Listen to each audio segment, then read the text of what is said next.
말씀의 핵심이 우리 21절에 있습니다. 21절 한번 읽어볼까요? 시작. 그러나 이스라엘 족속이 들어간 그 여러 나라에서 더럽힌 내 거룩한 이름은 내가 아껴노라. 하나님의 이름이, 주목하죠. 하나님의 이름이 더럽혀졌던 거예요. 하나님의 거룩한 이름, 흠도 티도 없이 우리 야고보 사도의 표현에 의하면 회전하는 그림자도 없으시는 그 빛 자체이신 하나님의 거룩하심, 또 그 거룩하심을 드러내는 그 이름, 그 이름이 야훼, 와해, 요해 이렇게 해가지고 야훼, 그 이름이 감히 피조물 세계에서 그대로 만유리 여김을 받는, 마치 공을 차듯이 이리 차고 저리 차고 하는 그런 훼손을 당했다, 그런 얘기입니다. 그래서 우리 주님께서도 우리에게 가르쳐주신 것에서 하늘에 계신 우리 아버지여 이름이 거룩히, 그 이름을 회복시키옵소서. 그러니까 하늘과 땅에서 우리의 범죄함으로 말미암아 하나님의 이름이, 그 거룩하신 이름이 훼손됐다. 그걸 해결하시기 위해서 우리 주님께서 이 땅에 오셔서 아버지께서 내게 행하라 하신 그 일을 내가 행하여 싸우니, 십자가에서 단식 직전의 그 내용 아닙니까? 요한복음. 그래서 아버지의 이름을 이제 영원하게, 아버지의 그 거룩한 이름을 되찾게 해놨으니 이제는 저를 영원하게 해주소서, 그 얘기예요. 그래서 이 신구약 전체의 역사는 우리들의 구원에 대한 이런 문제도 있지만, 첫째는 하나님의 그 거룩한 이름이 회복된, 할렐루야. 자식이 잘못하면 부모가 욕보이잖아요.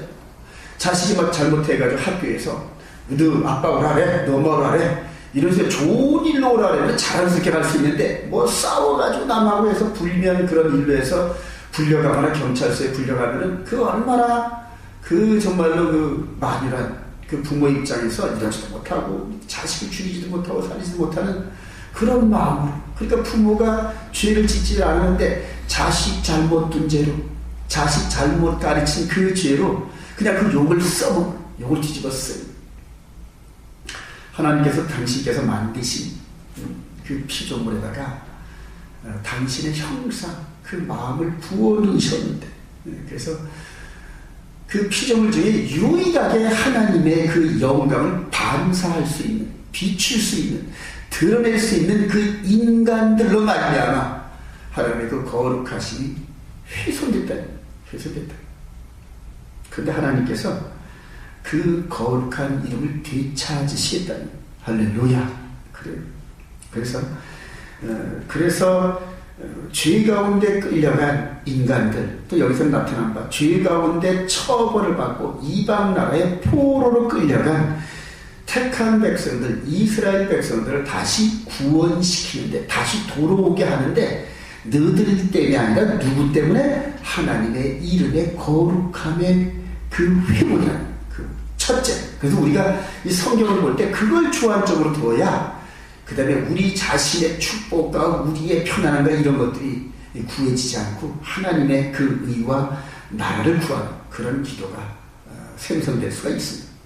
22절 한번 자세히 한번 볼까요? 한번 읽어봅니다. 시작. 그러므로 너는 이스라엘 족속에게 이르기를, 주 여호와께서 이같이 말씀하시길, 이스라엘 족속아 내가 이렇게 행함은, 그러니까 너희들을 다시 회복하는 이런 그 행함은 너희를 위함이 아니요. 너희들은 죽어 마땅한 죄인들인데 너희들을 위함이 아니요. 너희가 들어간 그 여러 나라에서 더럽힌 나의 거룩한 이름을 위함이라. 이거에 포커스가 맞춰져야 됩니다. 그래서 이제 그 하나님의 거룩한 이름으로 말미암아 해방된, 죄와 사망에서 해방된 우리들이 이제는 우리 중심적인 사고와 그런 삶을 사는 것이 아니라 이제는 하나님의 그 이름의 그 거룩함을 훼손하지 않으려고 그런 삶을 살아가는 게, 그게 하나님이 우리에게 원하시는 거고, 또 그게 우리의 복이라고 합니다. 할렐루야. 이걸 깨닫는 순간서부터 그 다음에 하나님을 위해서 뭘 어떻게 해야 되는가, 하나님을 위해서 뭘 절제해야 되는가, 이런 식으로 분별력이 생기는 그런 장성한 아들의 위치로 거룩하다. 안 그러면 맨날 우리를 위해서 죽으신, 우리를 사랑해서 죽으신 이것만 알면은 어린애가, 철없는 어린애가 맨날 자기만 위해달라고 앙탈을 부린단 말이야. 근데 어릴 때는 그게 귀여운데 나중에 20대, 30대, 40대가 돼서도 맨날 자기만 생각하래요. 그럼 그런 아들은 징그러웠거든, 징그러워. 나중에 40, 50대는 아들이 70, 80대는 어머니한테 용돈 안 준다고 막 두드려 패는 이런 것들이 신문에 막 나잖아요, 요즘에. 그게 잘못 가르쳤다. 잘못 가르쳤다. 그래. 하여튼 여기서 오늘 이렇게 분별할 수 있는 건 아버지 이름의 거룩함을 회복하기 위해서 모든 구속사를 주관하시는데 그런 가운데 우리가 은혜로 죄의 사함을 받았다. 할렐루야. 그래. 더불어서 우리가 덤으로 하나님의 은혜에 참여한 자가 돼요. 하나님의 이름의 영광이 회복되는 그런 과정에서 아들 예수가 죽으실 수밖에 없었고, 그래. 그게 하늘나라의 법을 세우는 그런 법이 된다. 근데 그런 아들 예수가 죽으심으로 말미암아 우리에게 씌워진 음료의 올가미가 그 순간에 벗겨지는 그런 은혜를 드립니다. 그러니까 하나님 아들 예수 그리스도가 이 땅에 내려와서 죽으심은 첫째는 아버지의 거룩한 이름을 회복시키기 위해서. 할렐루야. 그리고 더불어서 그 하나님 나라의 법을 어기서 쫓겨난 우리 인간들의 이 모가지 이렇게 씌워서 평생 벗겨지지 않는, 영원히 벗겨지지 않는 그런 그 죄의 올무를 우리 주님께서 벗겨주셨다. 할렐루야. 그렇게 해서 온 우주를 다시 재창조하시고 영광을 받으시는, 정말 그때는 그리스도의 사랑이 우리를 강권하셔서 하나님의 그 높은 사랑, 깊은 사랑을 깨닫고 이제는 하나님의 말씀을 어기려고 하면은 죽기보다 싫어. 그럴 정도로 하나님의 자녀, 하나님의 백성된 그런 백성으로 거듭나기를 주님의 이름으로 축원드립니다. 할렐루야. 오늘 그럼 한번 몇 가지를 주안적으로 한번 해보겠어요. 이스라엘 백성들이 뭔 죄를 졌는지, 그리고 나와서 그 처벌대로 어떤 식으로 해서 어떤 모양으로 하나님의 이름을 회방하는 그런 백성들이 되었는지, 그걸 또 어떻게 다시 구속을 시키고 어떤 식으로 우리에게 영원한 평화의 나라를 물려주시는지 오늘 본문 속에서 네 가지로 나타납니다. 네 가지로. 자, 첫 번째, 어떠한 범죄를 졌는지 한번 볼까요? 17절에 보니까 인자야 이스라엘 족속이 그들의 고국 땅에 거주할 때, 이미 이들이 포로로 잡혀가고 난 다음에 에스겔 선지자에게 얘기해요. 그들이 고국에서 있을 때에, 거주할 때 그들의 행위로 그 땅이 더럽혀졌나니, 그들의 포로로 된 그들이 본국에서 있을 때 이미 그들의 행위로 땅이 더럽혀졌다. 하나님 나라 땅이 더럽혀졌는데 하나님 보시기에 그 행위가 월경 중에 있는 여인의 부정함과 같았느니라. 네. 그럼 그 행동이 어떤 행위였는지 한번 우리가 말씀을 통해 찾아보기를 원합니다. 여러분, 출애굽기 20장 한번 갑시다. 출애굽기 20장. 이 원인, 쫓겨난 원인을 알아야 그 다음부터 처방이 생깁니다. 출애굽기 20장.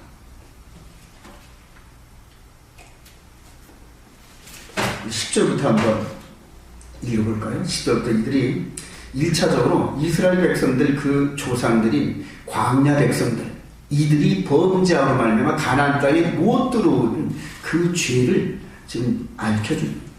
10절 시작. 그러므로 내가 그들을 애굽 땅에서 나와서 광야에 이르게 하고 사람이 준행하면 그로 말미암아 삶을 얻을 내 율례를 주며 내 규례를 알게 하였고, 또 내가 그들을 거룩하게 하는 여호와인 줄 알게 하려고 내 안식일을 주어 그들과 나 사이에 표징을 삼았느니라.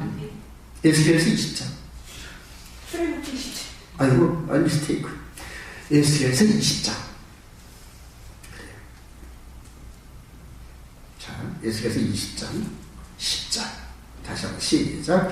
그러므로 내가 그들을 애굽 땅에서 나와서 광야에 이르게 하고 사람이 준행하는 그로 말미암아 삶을 얻을 내 율례를 주며 내 규례를 알게 하였고, 또 내가 그들을 거룩하게 하는 여호와인 줄 알게 하려고 내 안식일을 주어 그들과 나 사이에 표징을 삼았노라. 그게 법을 주셨다. 시내산에서 계명과 규례와 율례와 법도를 주셨다니. 그리고 거룩하게 하는 백성으로 구별되기 위해서 안식일을 주셨는데, 13절 시작. 그러나 이스라엘 족속이 광야에서 내게 반역하여 사람이 준행하면 그로 말미암아 삶을 얻을 나의 율례를 준행하지 않으면 나의 규례를 멸시하였고 나의 안식을 크게 더럽혔으므로 내가 이르기를 내가 내 분노를 광야에서 그들에게 쏟아 멸하라 하였으나. 근데 누가 말렸다? 모세가 말렸잖아요. 모세가 하나님, 그러면은 그 출애굽을 할 때 그 광경을 지켜본 열방들이 하나님께서 백성들을 이끌고 광야에서 먹이고 입힐 능력이 없어서 그게 전부 죽였다, 그렇게 생각할 거 아닙니까? 그러니까 하나님의 거룩하신 이름을 위해서 이런 일을 행하시면 안 되십니다 하고 모세가 중복이 되더니 하나님께서 그 분노를 진정시키시고 내가 네 말대로 사하노라. 그런데 심판을 하는데 그들이 말한 대로, 고백한 대로 그들을 행하고 또 입술로 고백한 대로 여호수아와 갈렙은 드리랴. 자, 그렇게 해서 14절에 내가 내 이름을 위하여 달리 행하였었나니, 그러니까 하나님의 거룩한 능력의 이름을 위해서 그걸 멸하라 한 것을 취소하고, 그리고 내가 그들을 인도하여 내린 것을 본 나라들 앞에서 내 이름을 더럽히지 아니하려 하였으리로다. 그러니까 출애굽을 할 때도 하나님의 거룩하신 이름 때문에 그들을 즉각적으로 멸망을 안 한 거지.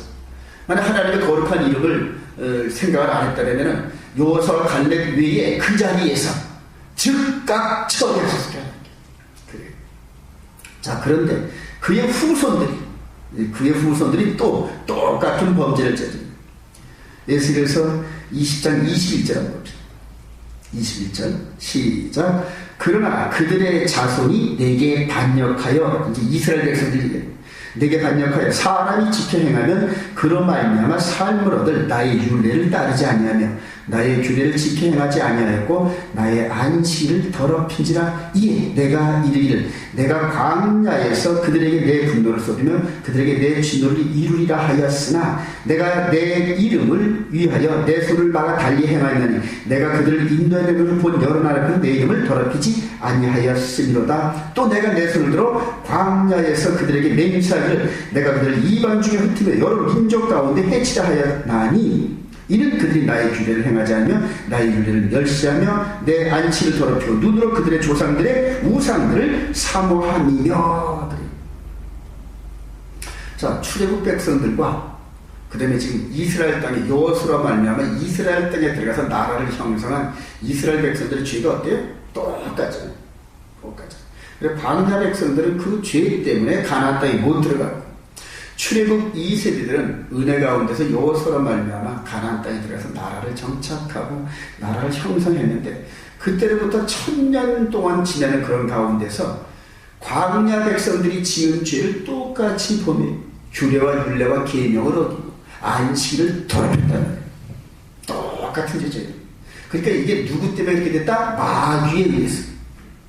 마귀가 하나님의 백성들을 따라다니면서 계속 말씀과 반대되는 생각을 집어넣어가지고 그대로 그 말씀대로 따르지 않게끔 해가지고 하나님의 진노를 사게 해서 멸망받을 수밖에 없게끔 만든다는 거예요.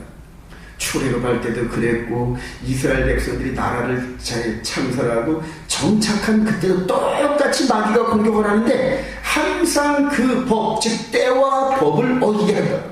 때와 법을 어기게 한다. 그리고 멸망당하게 한다는. 다니엘서 7장 25절 한번 갑시다. 다니엘서 7장 25절. 이제 보면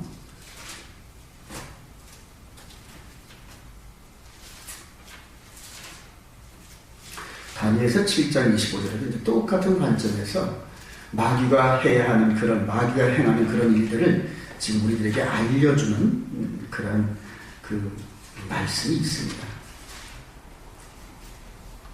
다니엘서 7장 25절 24절부터 봅시다. 시작. 그 열불은 그 나라에서 일어날 열왕이요 그 후에 또 하나가 일어나리니 그는 먼저 있던 자들과 다르고 또 새 왕을 복종시킬 것이며 그가 장차 지극히 높으신 이를 말로 대적하며 또 지극히 높으신 이의 성도를 괴롭게 할 것이며 그가 또 때와 법을 본치고자 할 것이며 성도들을 그의 손에 붙임 바 되어 한 때와 두 때와 반 때를 지내리라. 여기서 한 때와 두 때, 반 때 이런 부분들은 나중에 또 더 깊이 공부할 필요가 있고요.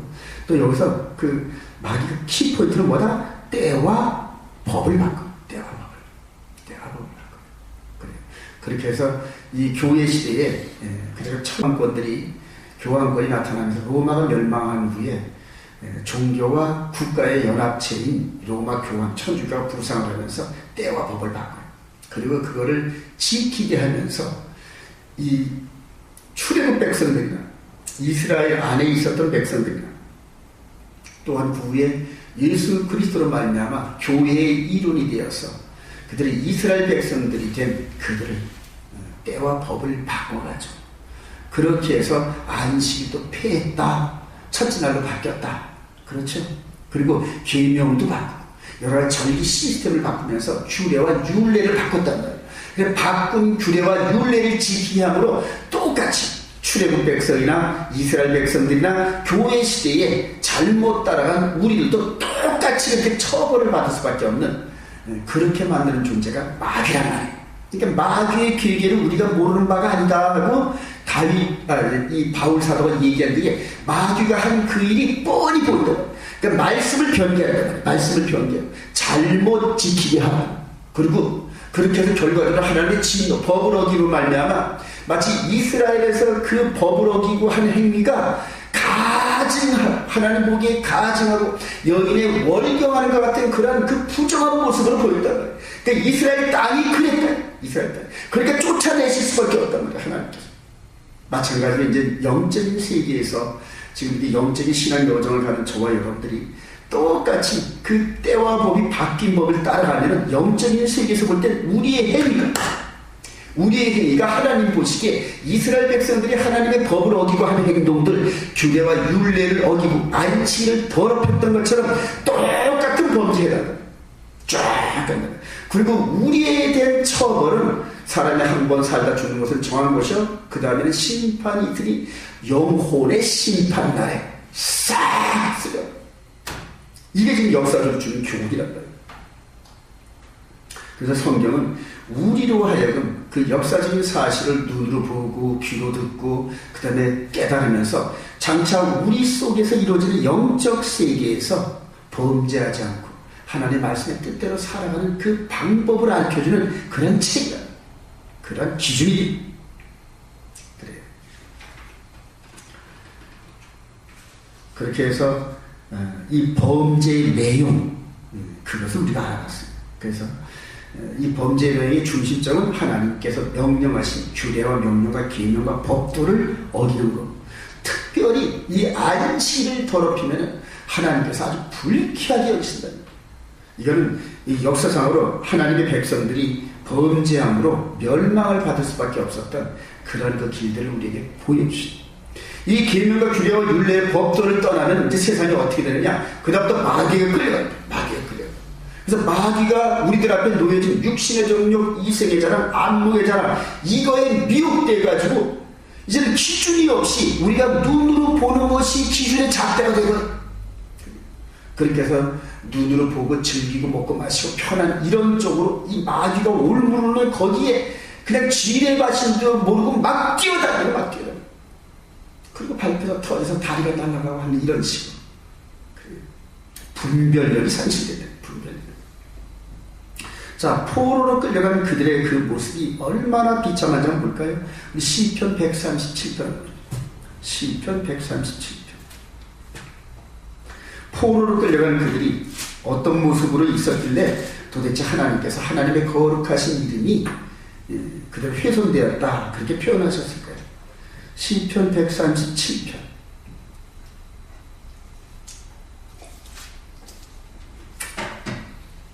우리 1절부터 4절까지만 한번 읽어봅시다. 시편 137편 1절 시작. 우리가 바벨론의 여러 강변 거리에 앉아서 시온을 기억하며 울었도다. 그 중에 버드나무에 우리가 우리의 수금을 걸었나니 이는 우리를 사로잡은 자가 거기서 우리에게 노래를 청하며 우리를 황폐하게 한 자가 기쁨을 청하여 자기들을 위하여 시온의 노래 중 하나를 노래하라 하미로다. 우리가 이방 땅에서 어찌 여호와의 노래를 부를까? 이스라엘 백성들이 찬양을 잘합니다. 시편이 능하죠. 그 시와 찬송에 능한 그들 제사장으로 일하던 그들을 포로로 잡아다가 바벨론의 여러 강가에서 강제노동과 이런 것들을 시키면서 간혹 가다가 노래 잘하고 기타 잘 치는 이런 사람들을 불러서 세워놓고, 야, 찬양 한번 해봐. 너희가 하나님께 드렸던 그 찬송 잘하는 분들 한번 해봐. 그렇게 해서 오직 하나님께서만 받으신 그 찬송, 성전에서 드리는 그 찬송과 예배의 그 노래 가락 이런 것들을 자기들의 귀를 즐겁게 하기 위해서 한번 해보라는 거지. 여기서 지금 그 얘기입니다. 3절. 거기서 우리에게 노래를 청하며 우리를 황폐한 자가 기쁨을 청하고, 자기들의 기쁨을 청, 자기들을 위하여 시온의 노래를 부르네. 오직 시온에서는 그 시온산, 즉 하나님이 택하신 그 성산에서 하나님께만 영광 돌리는 그 찬송을 그들은 자기들한테, 자기들이 귀 즐겁게 해달라는 거지. 근데 이것이 바벨론 강가 여러 강가에서 이런 일들이 벌어지면서 뜻있는 그 하나님의 거룩한 백성들이 가슴을 치면서 낙담하고 좌절하고 울고 있는, 거기에서 마땅히 자기들은 죄 가운데 있었기 때문에 마땅히 그런 모욕과 멸시를 받는 게 마땅한데, 그들을 택하신, 이스라엘을 선택하신 하나님의 명예까지 땅에 동시에 떨어져. 여러분, 바벨론의 신은 말뚝신이라 해가지고 이방신인데 그의 원조가 바알신이고 그래요. 그렇게 해서 그 말뚝신이 보호하는 바벨론 국가가 여호와가 보호하는 이스라엘을 이겼다는 개념입니다. 옛날 고대 전쟁은 그렇습니다. 그들이 섬기는 그 신들의 전쟁이 같은 부를 여겼단 말이에요. 그래서 바벨론, 즉 말뚝신의 보호를 받는 느부갓네살 왕이 그 무력으로, 말뚝신의 축복으로 말미암아 강성해져서 여호와를 섬기는 이스라엘 백성들을 무너뜨리고, 성전도 무너뜨리고, 그 성전의 기념과 이런 것들을 전부 다 몰수해서 가지고 거기에서 섬기는 제사장들과 이들을 다 끌고 왔다. 그래서 이 바벨론의 이 신인 말뚝신이 이스라엘이 섬기는 여호와 신을 이겼다, 이런 개념이었다. 우리 하나님께서 신이 없어서 지셨습니까? 아니거든요. 그들이 범죄함으로 말미암아 그 계약대로 내어준 바 됐다는 그 계약 내용들은 내어준 바 됐다는 거예요. 신이 없어서 지신 게 아니란 말이에요. 이스라엘 백성들을 더 깨닫게 하고 징계 차원에서 바벨론이라는 큰 막대기를 사용해서 내를 치신 거예요. 그리고 정한 시간 70이 되니까 딱 고레스 한 사람도 확 뒤집어버리죠.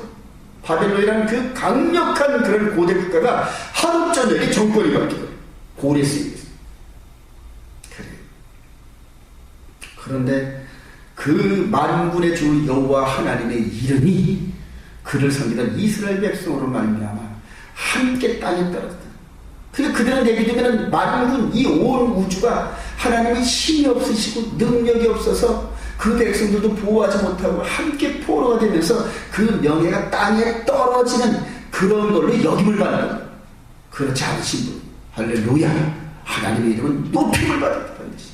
그래서 그 이름을 회복시키기 위해서 일을 하시는데 그게 구속의 역사란 말이에요. 그리고 그 이름이 회복하는 과정에서 더불어서 덤으로 얻는 것이 우리 인간들의 범죄함에서 구원을 내는 거예요. 그러니까 주는 뭐다? 하나님의 이름의 거룩함의 회복이다. 그리고 더불어서 덤으로 얻는 게 우리들의 구원이란 말이에요. 우리를 구원하기 위해서 하신 게 아니라, 오늘 성경에서 그러잖아요. 내 거룩한 이름을 되찾기 위해서 그런 일을 하신다. 그런 속에서 하나님의 사랑이 우리를 강권하신 거예요. 강권하신 거예요. 그래요. 그렇게 해서 땅에 떨어진 그 하나님의 명예를 어떻게 회복하느냐. 다시 우리 예수께서 돌아가죠.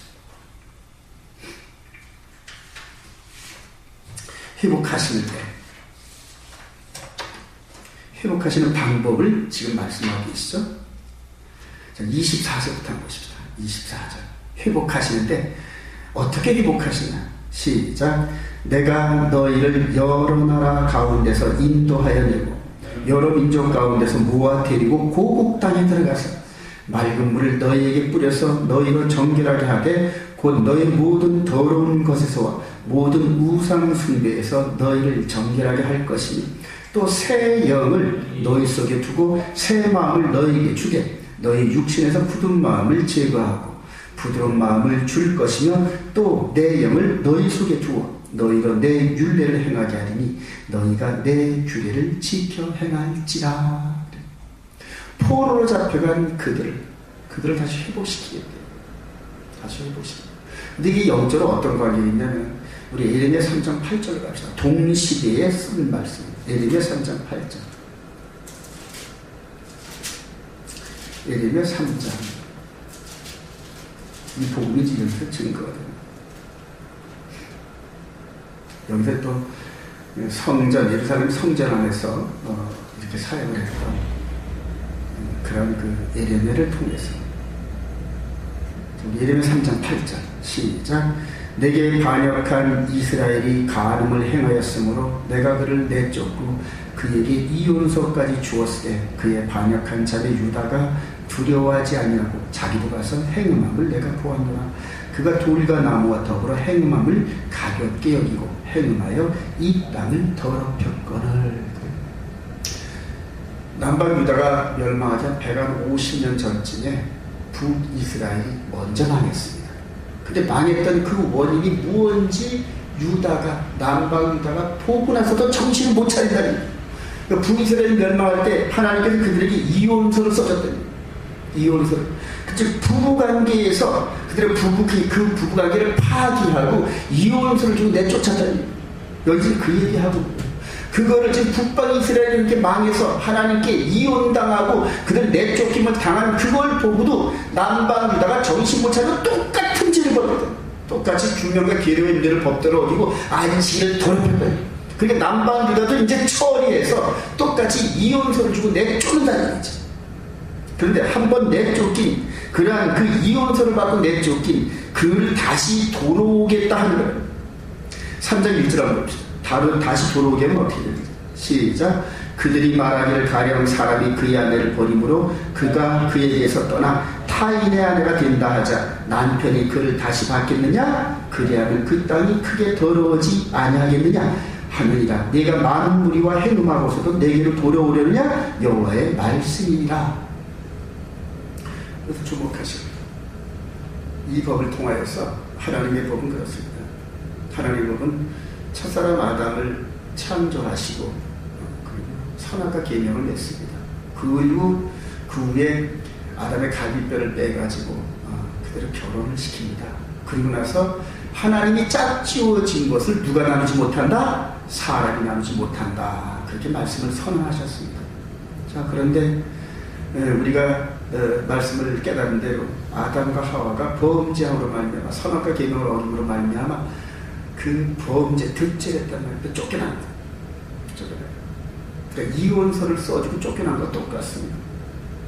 자, 근데 그 이전에 하나님께서 말씀하신 하나님이 짝지워진 건 어떻게 된다? 나눌 수가 없다. 이 법이라는 거예요.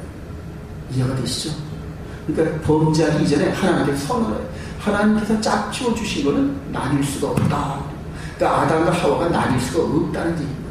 자, 그 이전에 지금 첫사람 첫남편 대신 예수 그리스도와 아담이 맺은 선악과 계명, 이 혼인 서약서인데 이렇게 해서 정혼을 하였단 말이에요. 예수 그리스도와 우리 인간들이 정혼을 했단 말이에요. 인간들이 범죄해서 내쫓았단 말이에요. 근데 나뉠 수가 없잖아요. 나뉠 수가 없는데 지금 나눴단 말이에요. 다시 붙여야 되는데 다시 붙이려면 그 땅이 어떻게 된다? 더러워지잖아요. 그러니까 하나님의 이 복잡한 법, 그러니까 하나님의 창과 같은 법, 하나님의 방패 같은 법, 이게 모순이 된단 말이에요. 모순. 하나님이 결혼시키면 나눌 수가 없대. 나눌 수가 없대. 이게 법이. 근데 범죄하고 그러면 나눴어. 그리고 다시 돌아오면 하나님의 그 땅이 더럽혀지대. 이걸 도대체 어떻게 해결할 것이냐? 이게 비밀이야. 천사도 살펴보기를 원하는 비밀이 거기서. 도대체 하나님의 법은 이렇고 이런데 이걸 도대체 어떻게 융합을 시키느냐? 이게 하나님의 공이라는, 하나님의 사랑이라는 이 두 법이 어떻게 한꺼번에 만날 수 있느냐? 이게 미스터리였고 비밀이었다. 천사들도 몰랐다. 오직 성삼위 하나님께서만 아셨던 비밀이야. 창세전에 이미 그걸 계획하시고 그렇게 해서 사람을 만들고 그리고 아들 예수와 함께 연합을 시키는데, 우리가 이 요한복음을 보면 하나님께 기도하면서 이들은 아버지 것이었는데 나에게 주셨다 그렇게 말씀해요. 그러니까 아버지께서 이 예수 그리스도한테 하나님의 형상을 닮은 우리 인간들과 함께 연합을 시키고 혼인을 시켰단 말이에요. 영적 혼인. 그래서 주와 합한 자는 뭐다? 한 영이니라. 그러니까 이 두 혼인을 시키고 계명을 어겼다고 쫓아냈으니 나뉠 수가 없다는 이 법이 깨졌단 말이에요. 그래서 다시 돌아오기 약속을 하셨는데 다시 돌아오면 뭐가 더럽혀진다? 하나님의 나라가 더럽혀진단 말이에요. 이걸 어떻게 해결하실 거예요? 미스터리라는. 그때부터 천사장 마귀 루시퍼가 천사들 사이에 하늘나라에 돌아다니면서 쑥떡 나기 시작한 거예요. 도대체 하나님 법은 이해할 수가 없네. 아니 이랬다 저랬다 저랬다 이랬다. 이걸 도대체 어떻게 해석하실 거예요? 어떻게 해결하실 거예요? 그게 지금 하늘나라에서 우리들이 미처 알지 못했던 영의 사건이란 말이에요. 근데 그것이 비춰지면서 이 땅에 비춰졌는데 그게 이스라엘과 하나님 관계에서 드러나기 시작합니다. 하나님과 이스라엘이 결혼을 했단 말이에요. 혼인 서약을 맺었단 말이에요. 시내산에서 모세를 통하여 그 법을 선포하신 게 혼인 서약. 이미 그들을 이 애굽에서 종된 그 애굽에서 6월절 어린 양의 보혈의 피로 의롭게 돼서 끌어내시단 말이에요. 그리고 그 계명과 규례와 율례와 법도를 주신 것은 그것을 통하여서 하나님 백성답게 살아가라는 거거든. 이미 구원을 얻었단 말이에요. 의롭게 됐단 말이에요. 6월절 어린 양에 의해서 오직 6월절 어린 양. 이거 외에는 구원의 길이 없단 말이에요. 그렇게 해놓고 다시 서로 서약서를 맺은 게 그게 계명이란 말이에요. 계명과 규례와 율례와 법도를 통하여 안식을 주시면서 하나님의 백성으로서 살아가면서 어디까지? 가나안 땅의 혼인잔치에 이르는 데까지 우리를 거룩하게 하고 이끌어가는 방법이라고. 이게 율법의 기능이 바로 그거란. 그래서 광야에서 순종하면 영원히 살 수 있는 그 법을 줬는데 그걸 순종하지 못해서 저건 멸망당했다.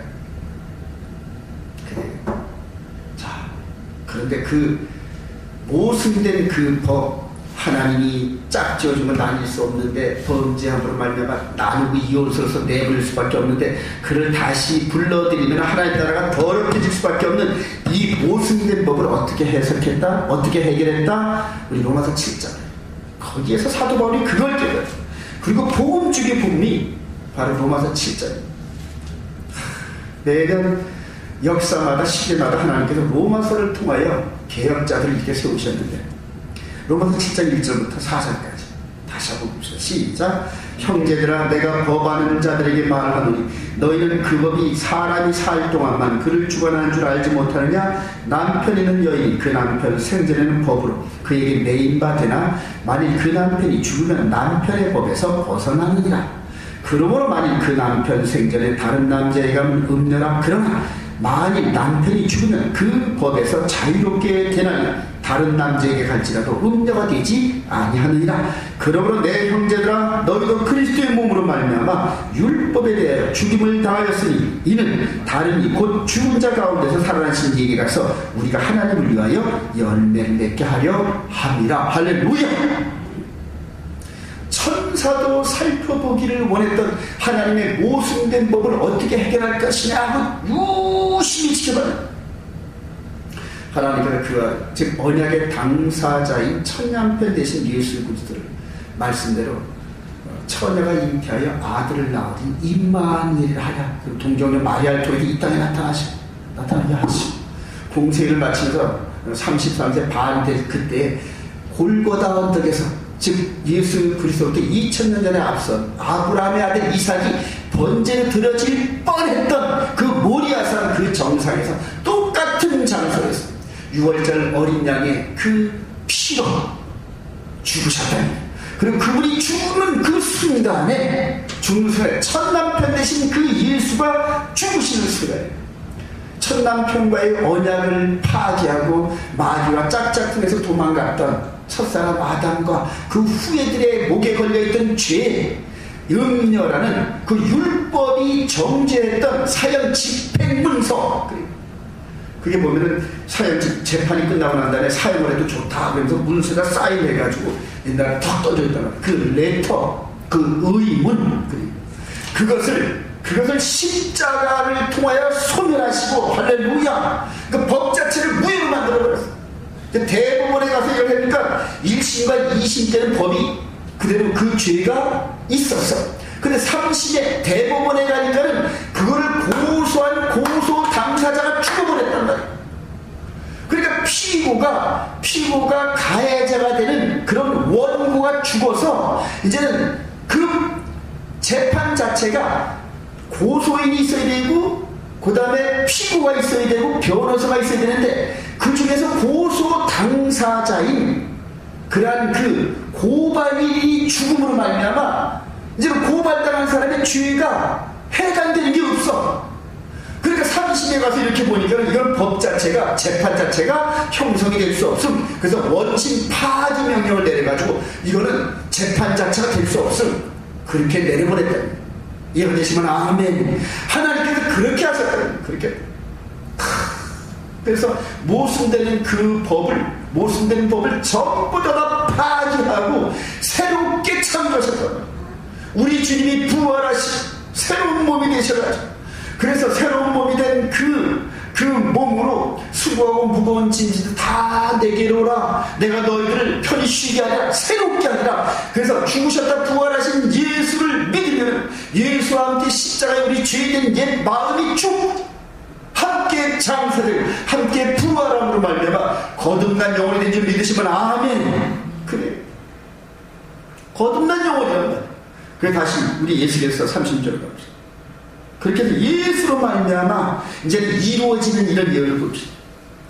예수께서 30절 25장 그래 시작. 맑은 물을 너희에게 뿌려서 너희를 정결케 하리라. 곧 너희 모든 더러운 곳에 모든 우상 숭배에서 너희를 정결케 할 것이다. 또 새 영을 너희 속에 두고 새 마음을 너희에게 주되 너희 육신에서 굳은 마음을 제거하고 부드러운 마음을 줄 것이며 또 내 영을 즉 성령을 너희 속에 두어 너희로 내 율례를 행하게 하리니 너희가 내 규례를 지켜 행할지라. 할렐루야.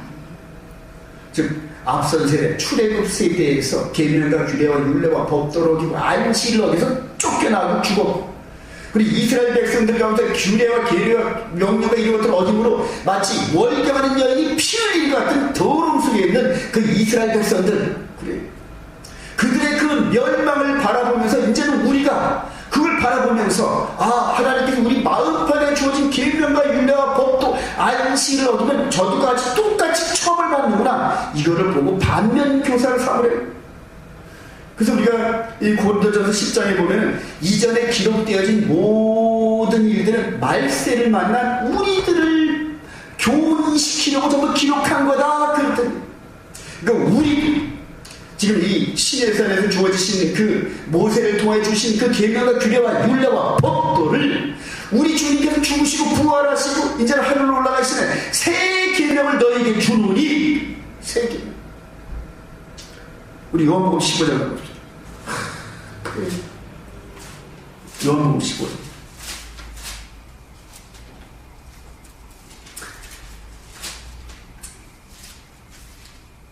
요한복음 14장 요한복음 14장 15절하고요. 우리 주님께서 성만찬하시고 그렇게 주신 말씀인데 너희가 시작. 너희가 나를 사랑하면 나의 계명을 지키리라. 요한복음 14장 15절 21절 나의 계명 시작. 나의 계명을 지키는 자라야 나를 사랑하는 자니 나를 사랑하는 자는 내 아버지께 사랑을 받을 것이요 나도 그를 사랑하여 그에게 나를 나타내리라. 그래요. 우리 24절 시작. 예수께서 대답하여 이르시되 사람이 나를 사랑하면 내 말을 지키니 내 아버지께서 그를 사랑하실 것이요 우리가 그에게 가서 거처를 그와 함께 하리라. 나를 사랑하지 아니하는 자는 내 말을 지키지 아니하나니 너희가 듣는 말은 내 말이 아니요 나를 보내신 아버지의 말씀이니라. 12제자가 이 말을 들을 때 무슨 말인지 다 알아들어요. 내가 너희들에게 새 계명을 주는데 이 새 계명은 아버지께서 나에게 주신 말씀이야. 즉 모세 율법을 통해 주었던 이런 모든 말씀이라는 걸 제자들은 바로 깨달아요. 이 모든 말씀은 옛날에는 이전엔 돌판에 기록했다. 돌판에 있는데 너희들이 깼단 말이야. 그 예레미야 31장 30절에 내가 남편이 되었어도 그들이 그 돌판의 언약을 깨뜨렸단 말이에요. 그들이 이제는 다음은 어떻게 한다? 이제는 그 돌판의 내용을 마음에 기록하라. 마음에 기록하라. 그리고 야고보서 1장 21절에 너희 영혼을 구원할 바 너희 마음에 심어진 말씀을 온유함으로 받으라. 그리고 지금 이 세대, 교회 시대에 영으로 진정과 신령으로 하나님 나라를 섬기는 이 교회 시대의 경종에 울리는 말씀. 이해가 되십니까, 여러분? 그런데 이제 우리가 해야 할 일이 뭐냐? 마귀가 이스라엘 백성들을 무너뜨린 방법대로 그대로 지금 우리 시대에 마귀가 일을 한단 말이에요. 출애굽 백성들도 마귀가 전부 다 말씀을 잘못 지키게 해가지고 멸망을 받게 했던 것처럼, 그리고 그 민수기 그 후반절에 보면은 가나안 땅에 도착하기 직전에 제일 강하게 역사했던 그런 마귀의 종이 누구다? 발람이었단 말이에요. 거짓 선지자. 다른 이방 우상 성기는 이런 것들은 그냥 깨고 나왔는데 맨 마지막 하나님의 종이라는 발람이 공격하고 가르쳐준 그 방법에서 수많은 사람이 죽었어. 지금 음란을 행하게 하는, 우상을 섬기게 하고 음란을 행을 하면서 23,000명이 하루에 죽어버렸어. 마지막 가나안 땅을 앞에다 두고 죽었단 말이야. 그래. 지금 마지막 때 이 거짓 선자들이 우리 천국문 앞에 둔, 우리 예수님께서 재림하신 직전에 온 천대 거짓 선자들이 온통 하나님의 말씀을 변개된 것을 그냥 강력하게 주장하는 거야. 강력하게. 겉으로 보면 야 그대로 빨려 들어가. 얼굴도 잘생기고 학위도 많고 성도들도 많아. 그러니까 많은 사람이 따라하니까 그게 진리 같아. 근데 가르치는 거 보면 전부 계명이 바뀌었고, 그래. 안식일이 바뀌었고, 그래. 절기도 폐하였고, 이런 식으로 가르치는 걸 보니까 계명과 규례와 율례와 법도를 틀리게 가르쳐. 안식일을 틀리게 가르쳐. 보세요. 출애굽 백성들이 멸망했던 모습과 이스라엘 백성들이 쫓겨나고 멸망당했던 그때의 모습과 지금 교회 시대에 영적으로 이 모습이 똑같잖아요. 지금 똑같잖아요. 멸망당. 이런 걸 보고도 정신을 못 차리면은 북이스라엘이 멸망당한 걸 뻔히 눈으로 보고도 남방유다가 똑같은 죄를 보면서 똑같이 멸망당하는 그런 어리석음에 젖어 있대. 사랑하시는 여러분, 하나님께서는 마지막 회복을 하면서 우리에게 천국의 소망을 주시고, 천국의 혼인잔치와 이 소망을 계시록을 통해 보여주시고, 그리고 천년왕국 속에서 하나님과 동행하는 그런 그 축복의 그 잔치를 보여주셨어요. 계시록을 통해 전부 보여주셨어요. 그리고 그 소망을 가지고 이 땅에서 미혹되는 여러 사건, 이런 것들을 이기고 마귀의 계계를 이기기 위해서 말씀의 전신갑주를 이기고, 할렐루야. 그리고 우리를 드셨어요. 마지막 한 절만 더 보고 마치도록 할까요? 에베소서 6장으로 가보시죠. 에베소서 6장이 사도 바울이 이걸 깨달으면서 피를 토하면서 마지막 정리를, 마지막 죽기 직전에 쓴 그 말씀이 에베소서란 말이에요. 그러면서 마지막 이제 목잘림을 당하고 이 세상을 떠나는 그런 순간에 마지막 진액을 쓴 에베소서 6장 10장 끝으로. 그러니까 이걸 끝으로 사도 바울이 순교를 당했어요. 이걸 끝으로. 시작. 끝으로 너희가 주 안에서와 그 힘의 능력으로 강건하여지고 마귀의 괴계를 능히 대적하기 위하여 하나님의 전신갑주를 입으라. 우리의 씨름은 혈과 육을 상대하는 것이 아니요 통치자들과 권세들과 이 어둠의 세상 주관자들과 하늘에 있는 악의 영대를 상대함이라. 14절. 그러므로 하나님의 전신갑주를 취하라. 이는 악한 날에 너희가 능히 대적하고 모든 일을 행하기 위해 서기 위함이라. 말씀의 전신갑주입니다. 우리 마음판에 기록되어진 그 말씀을 순종함으로 우리 마음이 강건해지고 굳세지게, 우리가 근육 운동을 하면서 근육이 강력해지듯이 우리 마음판에 기록되어진 그 말씀을 마음으로 순종하고 지켜가면서 우리 영의 근육이 강건해진다. 마귀가 싸워서 멱살을 쥐고 싸워도 이긴다. 다윗이 골리앗을 깨트려버린 것처럼 그렇게 이긴다. 아무리 이 하나님의 말씀을 갖고 변했다 이런 식으로 미혹을 하고 수많은 사람들이 그 길로 따라간다 하더라도 안 따라간다. 갈멜산에 850의 바알과 아세라 선자가 있는 거기에서 850개인의 싸움, 전면에 나선 것은 바알 450명이지만 450대의 싸움 속에서도 홀로 된 엘리야가 꿋꿋이 말씀을 지키면서 하나님의 영광을 회복하였다. 할렐루야. 그게 바로 하나님의 이름을 회복하여, 그리고 이스라엘 백성들로 누가 진짜 여호와인지, 누가 진짜 이스라엘을 지키시는 여호와인지 불이 내려오는 그런 그 경쟁을 통하여, 그 시합을 통하여서 450대의 싸움을 싸우고 이기고, 그리고 450을 싹, 이 마지막 때 저와 여러분들이 이런 말씀의 진리를 깨달으면서 그냥 좋으네 이런 관점으로 살아가는 게 아니에요. 이 말씀을 받은 자는 빚진 자란 말이에요. 빚진 자. 이 말씀을 받은 만큼 그만큼 일을 해야 된다. 빚진 자. 그렇게 해서 정말 이 시대에, 이 역사 시대에 아담 이후로 땅에 떨어졌던 하나님의 그 영광의 이름을 다시 회복시키는 저와 여러분 되시기를 주님의 이름으로 축원드립니다. 기도하십시오.